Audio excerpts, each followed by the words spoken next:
Good morning. It's really awesome to be here, and by show of hands, who has a headache right now? Like, I know I do. It's great to see so many people here so early on in the day, and I'm sure that headache that you have is all because you want to know about how we can get from V7 to V8. It's been bugging you for ages. So hopefully, in today's session, I'll be able to give some answers, some ideas. I know that yesterday in the keynote, Niels announced that there will be some migration path from V7 to V8, a content migration tool. We don't have that yet, so this talk may be completely out of date in a few weeks' time, but I hope you can gain something from it to help you. A little bit about me. My name's Callum. I'm an Umbraco Master and 2 times Umbraco MVP. I co-host Umbraco Coffee with Martin. We'll be live a little bit later in the day. I speak at a ton of events all around the world, and I get to organize a ton of things too, from meetups to the UK festival, and more recently an Umbraco roadshow across Europe. And I love donuts. I mentioned the Umbraco roadshow, and that's not by coincidence. What this was, back in April, I decided to tour around Europe, visiting some communities that didn't have meetups or festivals, and try and spread some of the Umbraco love. And we gathered some fantastic Umbraco speakers from all over the world to come and join, and we visited Serbia, Portugal, Spain, and also Poland in like a 1-week period. It was a bit of a challenge, a bit of a dream of mine. Now, the planning for this has been going on for about 6 months before the event. And for an event, you need a website. And so back in kind of January, I started building the website to promote this event. This was when V7 was still king and, very, very stable. It was the logical choice for building this site. Then on the 26th of February, about 2 weeks before, I was set to announce all of the details for the roadshow, Umbraco launched V8. And it's a bit of a shame to launch a brand new website for a community project that's not built off the latest tech. You could say a little bit embarrassing. So I set about trying to find a way to get my site over to V8. Now, it's not a hugely complex site. My slides are in a weird order. It's not a hugely complex site. Okay, let's just switch back. It's not a hugely complex site, so I set about trying to upgrade it and get that onto the latest version. Umbraco has been talking about the upgrade or the migration path for a little while, saying there is not going to be, out of the box, a simple way to just get to the latest version. So it is a little bit more involved. And that hadn't really been defined, what that involved. There was a ton of stuff that changed between the 2 versions, and you have to find a way of getting your content and your data over. So a nice, interesting challenge. I mentioned the data migration, but that's actually multifaceted. You have content that you need to move, you have configuration like content types and data types, and in some cases, those have changed between the versions, so you can't just directly move them over. You now have this concept of variants where you have a maybe multilingual site that you would achieve that in a different way in V7 to V8. Packages, community packages don't work out of the box because of a lot of the changes that have happened. Package developers need to come along and upgrade those code bases to work with the newest version. And at launch, there was not so many packages. Also, if you've built any custom dashboards or property editors, that's going to have to change. There's a bunch of code cleanup that happened, which also resulted in any code you'd written before probably wasn't going to work. Examples of that are the get property value, which is now an extension method called .value. We have events, application event handlers don't exist anymore. They're now composers and components, and a simple one is the render model that you'd inject into your controller isn't there anymore. It's a content model, which is I publish content. We have some new concepts like element types or published elements, and also dependency injection. If you aren't familiar with any of these, then there's sessions later in the day that will probably explain them a bit better than I can. But all of this is a consideration when you're trying to move a V7 site over. What are the reasons for upgrading? I said it's a little bit embarrassing to launch a community project. on an older version, but actually there's some technical reasons to do so too.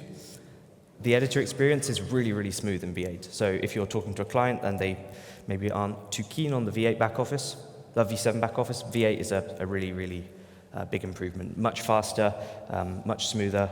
Infinite editing is really nice and helps with workflow. It's also a whole bunch faster. I actually pulled these numbers directly off the uBenchmarks project from Off-Road Code. They're fantastic. But V7 13 is twice as slow as V8 02. It's maybe not huge numbers, but it all adds up when you're retrieving lots of content or doing some more complex things. The APIs mean cleaner code and faster development, but you do have to account for the learning curve that comes with that. There's some new concepts you'll have to get your head around in order to use it. And as announced yesterday, V8 is now HQ's focus. V7 15 will be the probably last V7 release, and so V8 is probably the focus going forward. I think before people start diving into why do we need V8, I need to get to V8, or trying to sell it to clients, you really need to consider all of the implications, all of the changes, weigh up all of the benefits. Consider, do you actually need V8? Is there a feature in V8 that you are going, or you or your client is going to benefit from? An example of that is, do you need one-to-one language support?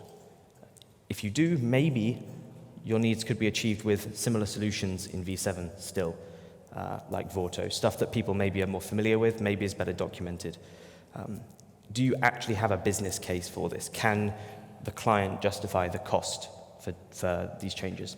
And I think the biggest one here is, for a while, can you live without packages? Certain popular packages, nested content, stacked content is a fantastic example of something that just hasn't been ported. I don't think, if your answer to any of these questions isn't a resounding yes, don't upgrade to V8 just yet. It's my opinion. So I'd gone through all of this process, identifying what had changed, trying to set about upgrading my V7 site over to V8. This is where things get interesting, because I don't know if many people have done this. I know Sebastian has spoken a little bit about how he scripted some content over, but I think that's the only public knowledge I've seen of people migrating a site. The standard process for upgrading a V7 site would be like this. You'd back up your database. You would upgrade the NuGet packages to the latest version, and you might update your dependencies, your plugins as well at the same time. You'd build the solution and check for any errors and make sure nothing had broken. You'd run the site, the database gets upgraded, you test it, and you push it out to production. How does this work in V8? Well, the process is the same, except things start to fail pretty quickly. A lot of the packages you were using before just don't exist. The code and the APIs have changed so much that it just won't build. You'll have to make a ton of changes.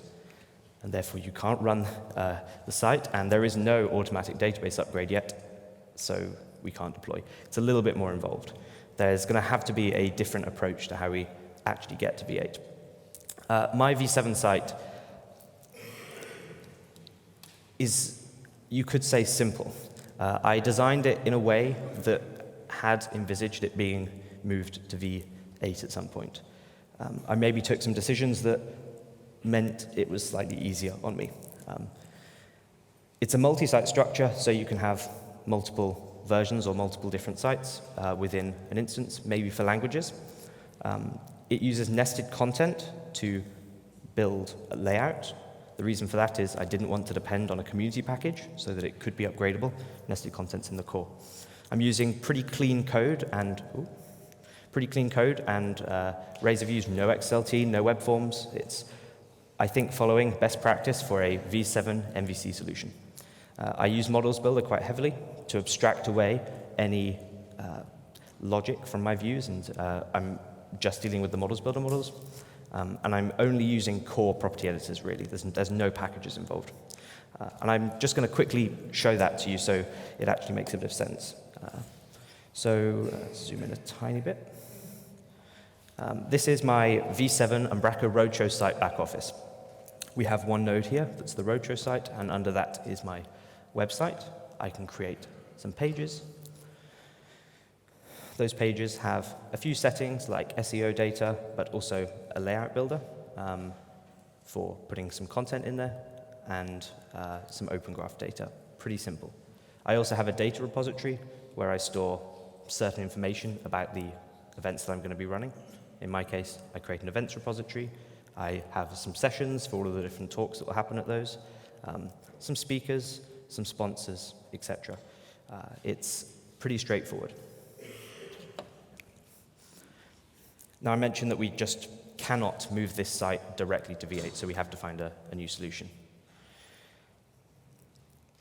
My view is take your migration as a clean start. Start again.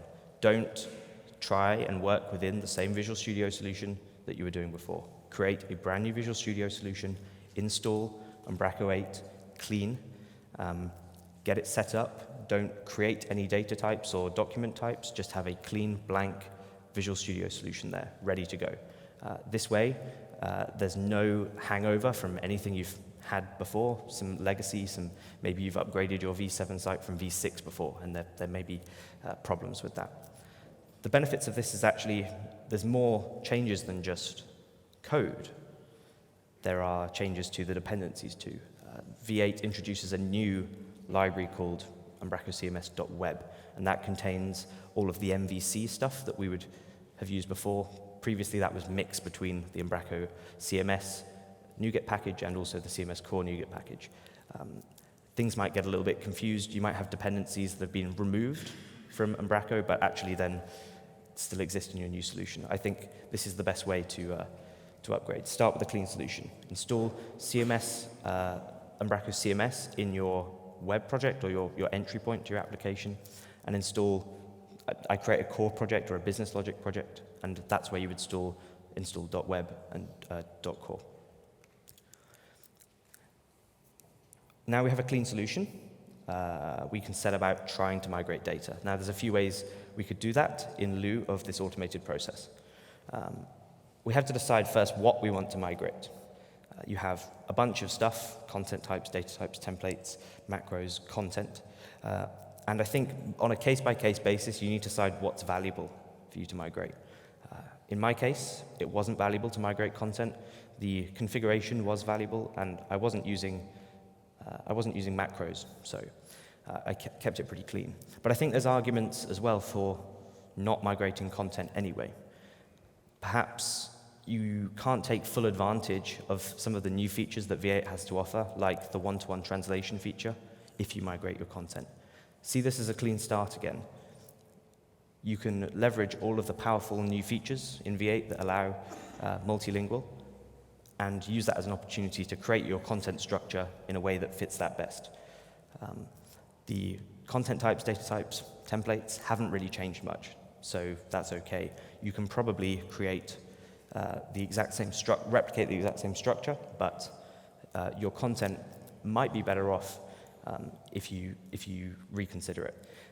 As well, people have sites with between 10 and 10,000 nodes in them. This could be a huge job if you have a ton of different content. So I would say take this as an opportunity to start again.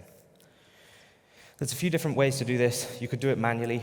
If you have 10 different pages, that's not going to be too difficult. Moving that data is not hard.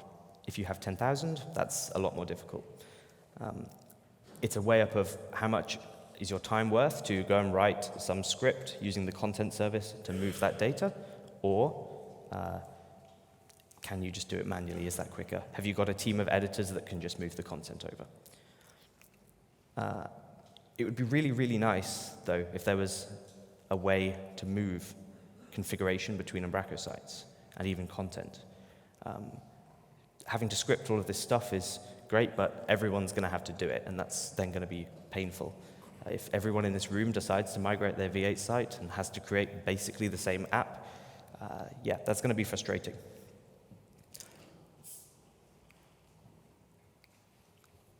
This man is a genius. Kevin Jump has created a ton of fantastic packages for Umbraco. Niels highlighted some of them in the keynote yesterday, Translation Manager, just to name one. uSync has been around for many, many years. It's a really great tool for moving your settings and, in some cases, content using the uSync Content Edition. Kevin has been really hard at work trying to get this to work on V8, and I've been playing with it because I was intrigued to see how this could help me with my task. Turns out it works brilliantly. It's so good.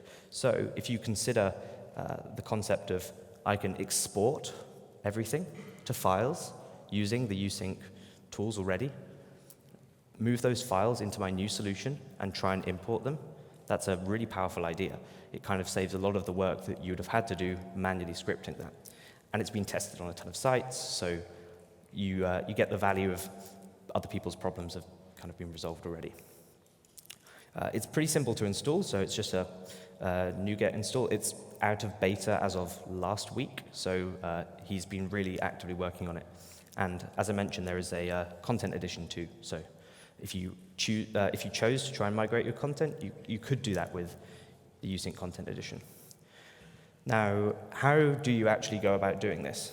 In my V7 site, I installed uSync, and I went to the dashboard, and I exported all of my files. If we go to the file system here, I will show you what I created.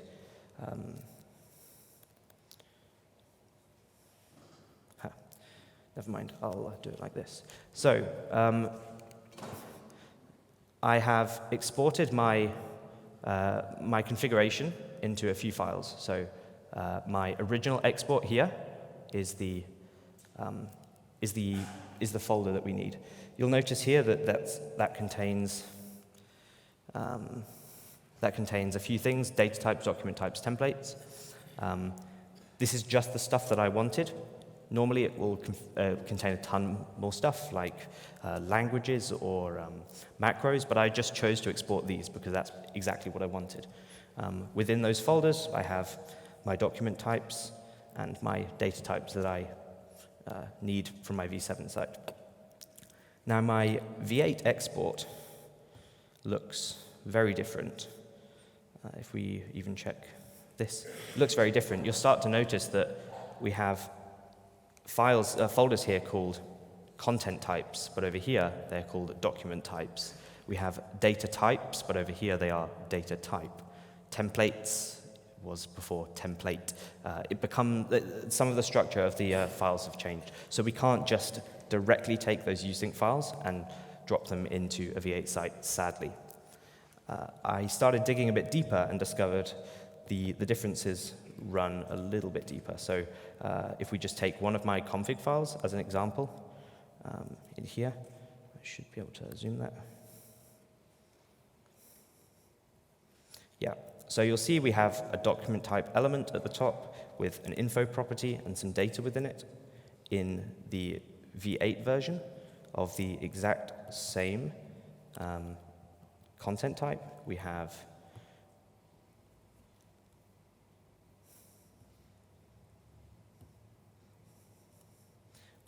a few new properties at the top level. So before, where the element was document type, it is now content type. Before, where the key lived in this info object, it now lives as a parameter on the content type object. So there's some fundamental differences here. Structurally, though, the file is the same, and that's the key, because we can somehow find a way to transform these files and then make them importable. I set about writing a dirty PowerShell script to do that job. So I analyzed what the differences were between the old and the new files and manually modified the XML with this script to be in the format that uSync was expecting. As a result, I have this newly created set of files, which is my cleaned up version. In here, it's got only the document types and the data types that I need. It's mapped up all of the IDs and into the format that it expects. Now, I think it's worth trying to import this and see what happens. I've set up a blank V8 site with a really secure username and password. This is the first time we've ever booted it up. It's a clean Visual Studio install and setup. I've also installed my uSync package. In V8, uSync lives in the Settings tab, and you're able to define exactly where uSync should look for definition files. By default, it looks at a folder called V8, but I have created my new set of changes, this modified folder over here, and I can bring those over. These are my transform changes. The settings in the back office have said, hey, uSync, please look at this modified folder. I can save that, and I can import. This could go horribly wrong. I don't know, it's live demo fail, but it will take a little while. This is going over all of those types, all of those definitions, defining what they would look like in the CMS and seeing if it can create them. It will run through my data types, see if it can create those first, then my content types, and hopefully bring across my structure. I've not tried to do this with content because my structure is so small. I only have maybe 10 or 15 different nodes. But from looking at the code, in principle, this would work really, really well. Whilst this is running, I thought I'd share some alternatives to this because it's a bit clumsy having to run a script. Whoa, OK. It worked. It's a bit clumsy having to run a script that modifies some XML files. It's potentially dangerous, a bit dirty. Because Umbraco 8 includes dependency injection out of the box, you could actually override the uSync functionality to then understand V7 definitions. That should work. I've been playing with it. Maybe I'll put some code up on GitHub for it at some point. So you'll see here, this gives me a nice report of everything that it imported and failed to import. I have here one failure, but I think we can deal with that. A couple of things, maybe where that was a package or was a data type that doesn't exist in V8 or is maybe named something different. But it's been pretty successful in migrating my stuff over. My document types were different before, but if we just take a quick look, reload that and have a look, yeah, I've now got everything that I had over here in my V7 site. That's awesome. It's successfully moved over the different tabs and the different properties using compositions. It's successfully created all the structure. And the same goes for my data types. I now have a core folder with some global pickers, some specific stuff for certain functionality, and then my modular page picker too.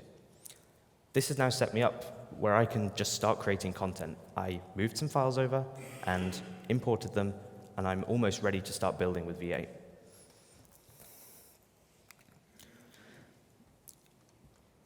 Now we're in this position, we can try and leverage some of the powerful stuff that V8 has to offer.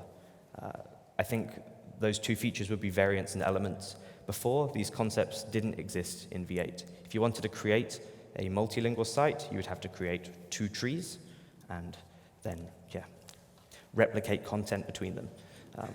In this case, we can use variants. You have to configure that at a doc type level, so there's a little bit of work to do in order to get there. The same goes for elements. The idea of an element is it's published content, but without a template and without a URL. It's for the stuff that doesn't really live in your website structure. In this case, again, this concept doesn't exist in V8, so there's a little bit of work involved, configuration-wise, just to get that set up. I make it sound difficult, though, and it really isn't. If we start creating the structure, you'll soon see how powerful this can be. So we create website, and under that, we can start creating my content. In my case, I have a home page.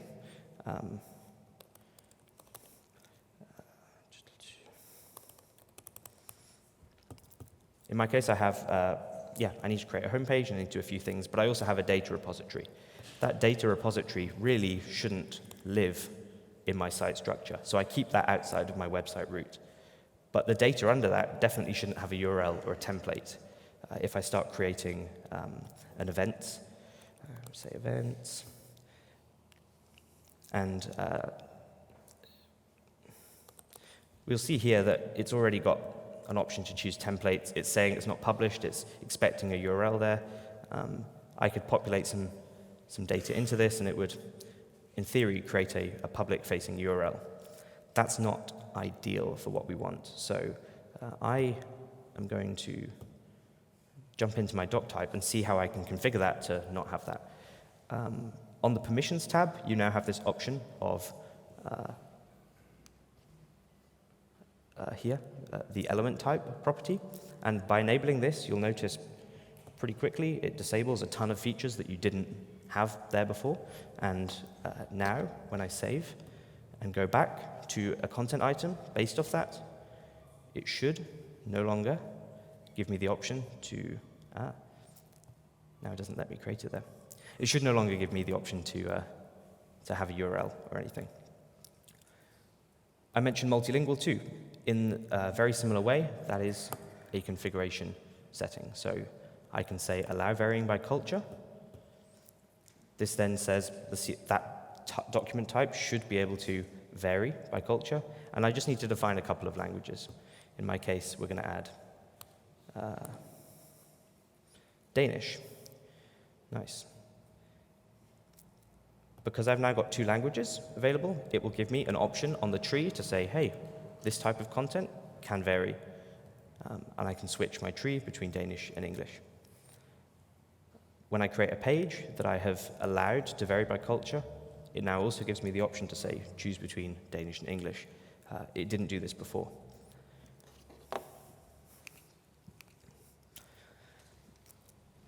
You're at a point now where you have everything you need to start pulling content in, for editors to start building, that you have your setup already there, which is really, really cool.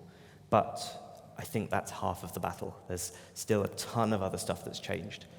The code that you had before can't just come across. It won't just work. So we need to find some logical steps for getting that code to also work with the latest version. Some pretty simple examples of what has changed would be the controllers. And I love that this hasn't changed too much because it makes migrating your code relatively easy. It becomes more of a find and replace type task rather than a rewrite all of your code.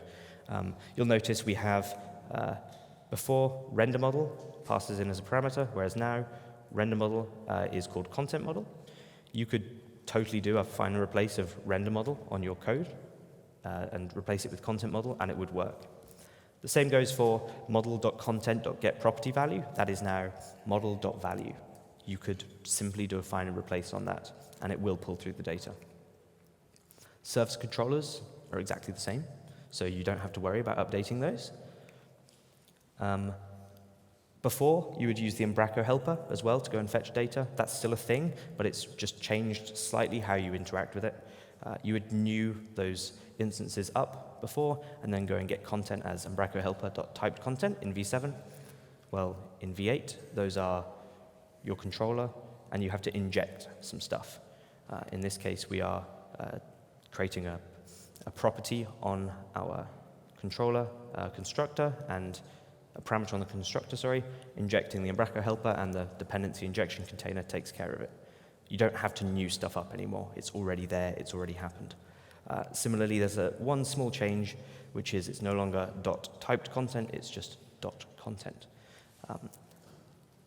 Most people's sites are probably based around these few controllers, few classes that I've shown.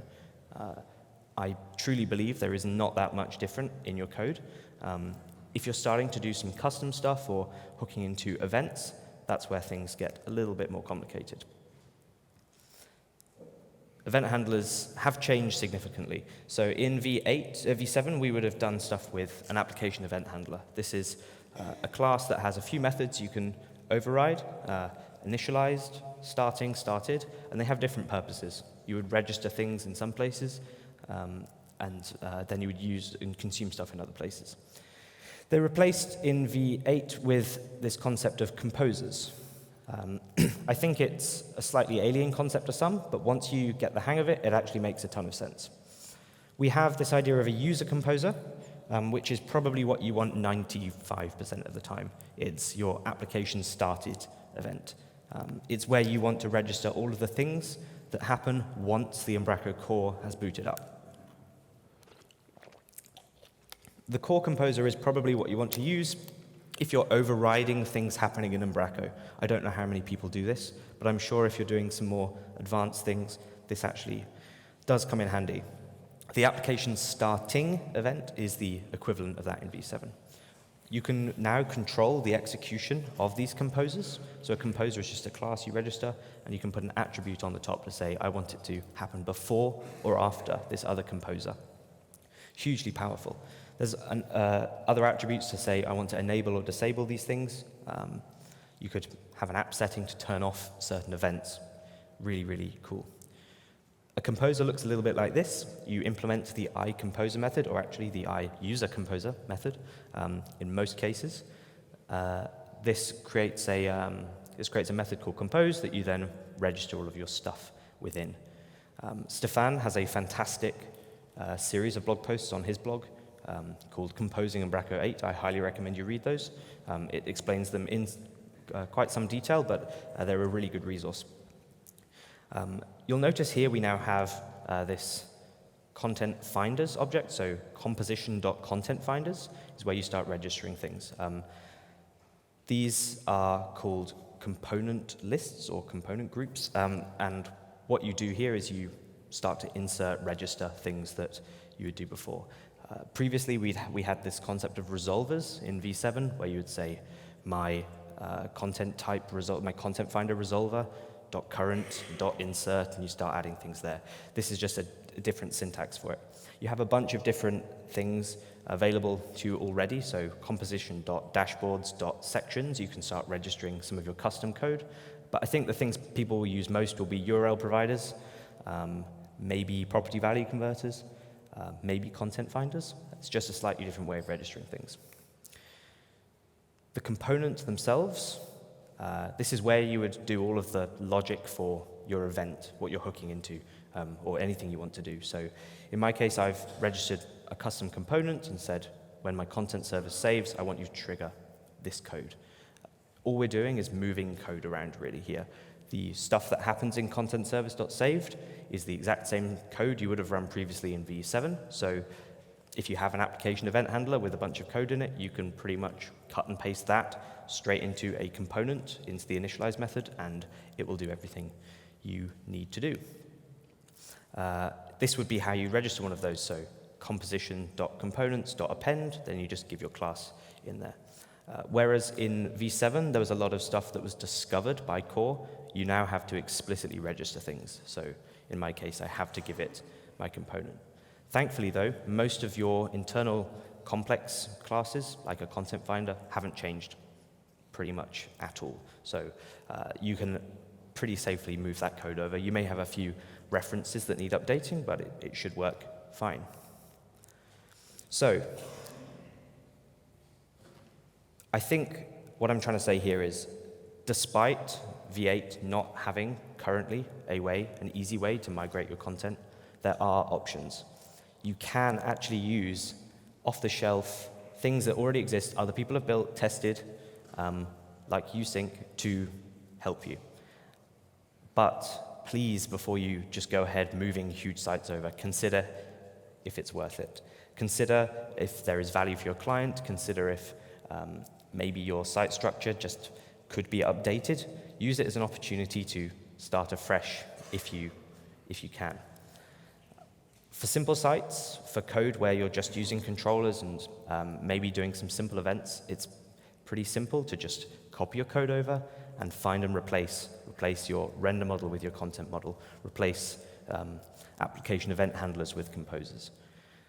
And if you can, try and abstract stuff away from your views. More often than not, you see people putting calls to Umbraco helper in views, and it causes problems because when you build, you can't find those issues. If you keep your views really clean, then it really helps with this migration. Some of the value in using something like Models Builder is you don't have to worry about doing your model or get property value and changing those. You can move to V8, create all of your classes, click Generate, and it will regenerate all of your models using the V8 syntax. That's a whole bunch of migration work that you now don't have to do. So there's a few ways you could also further V8ify your site beyond just a straight migration. I've mentioned the dependency injection container before. How many people are doing dependency injection in V7? Cool, that's good. In reality, this doesn't change too much for you in V8, but if you're not using it, then a bit of stuff does change. You don't have to use dependency injection, but it's really powerful, and I think it's better to start, if you're going to migrate code over, to start following some of the patterns that the core is recommending, rather than just doing it the old way. If you don't want to use the dependency injection, you can still go to current dot and access all the services that you had there before, but yeah, I don't recommend that. It's really simple to start using that. Like I say, in V8, you have to tell it what is there. It won't discover stuff for you, but to register a custom bit of code in the DI container, it's just composition.register in a composer, the exact same way you would do things before with events or anything like that. Also, because of all of this composer stuff, you can now register a ton more things in code. Previously, to register a dashboard, you'd have to add XML manually into the dashboard's config file, but you can register stuff through package manifests and through C# now too. So perhaps these are some better ways of making your code cleaner and V8ifying things. The other thing is this concept of content apps. Look at your editor experience. Decide if some of that code you have actually belongs as a dashboard before. Maybe it's a content app. Maybe it's better to be contextual to what the editor was doing. It's in the same vein as registering a dashboard. It's super easy to register those. You can do them in code. Thank you. So I will be around, and I'm happy to take questions. This is a pretty simple example of a V8 site migration, and I would love to hear people's stories of maybe how they would try and migrate their content, and any challenges that you might face as well. I'd also really look forward to seeing the V8 migration tool when Umbraco bring it out, because I think a lot of this will change, but my recommendation is that we should be taking this on a case-by-case basis. I don't know if the one-size-fits-all tool is actually the best way to tackle some of these problems. Thank you for listening.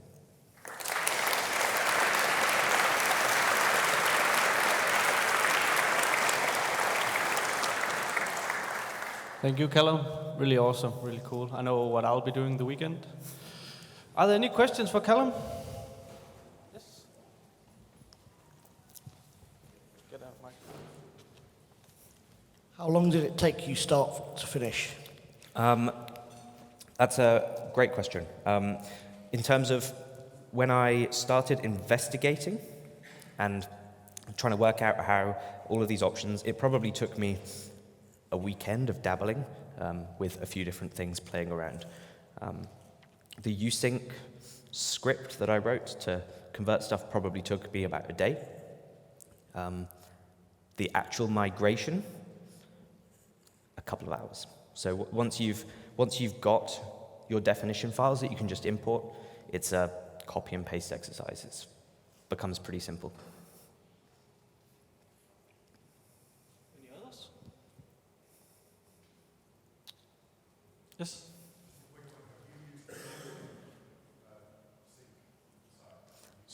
So the question was, have I used the uSync content edition? I've tested it, and it did work to move one content item between a V8 site, but I've not done it on my roadshow site as an example, because the effort involved in modifying those definition files that uSync generates to fit the new format to move 10 content items, it was way quicker for me to just move the content over myself. But if you had 1,000 items, I think it's a pretty decent way to do it, and it does work.